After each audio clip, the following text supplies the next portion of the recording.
నాలుగో రోజు నాది కాదు కదా, మైత్రిలో జరిగింది, అభిషేక్ మీద జరిగింది, ఇలా అందరి మీద. ఇది ఇండస్ట్రీకి సంబంధించి ఎందుకు టార్గెట్ చేస్తారు? ఇన్కమ్ ట్యాక్స్ అనేది ప్రాసెస్, ఇదేమి ఇల్లీగల్ కాదు.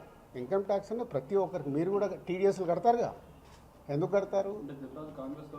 అస్సలు తప్పు. ఇవే అంటున్నా, రాంగ్ న్యూస్లు మీ ఇష్టంకి వచ్చినాయి అనేసుకొని ఏయడం ఎందుకు? అభిషేక్ అగర్వాల్ కూడా ఉన్నాడుగా, మైత్రి కూడా ఉందిగా, వాళ్ళకు ఉన్నదాని మీద 18 years అయింది. మా మీద సెర్చ్ జరిగి 18 years, ఏమో 2 years కాలేదు, 3 years కాలేదు. అంటే ఆఫ్టర్ 18 years చేసే వాళ్ళు ప్రొసీజర్, ఇన్కమ్ ట్యాక్స్ ప్రొసీజర్లోనే జరిగింది, ఎక్కడ ఏమీ లేదు. అనవసరమైన ఎక్కువ మీరు ఊహించేసుకొని హైలైట్లు చేయరు. ఓకే.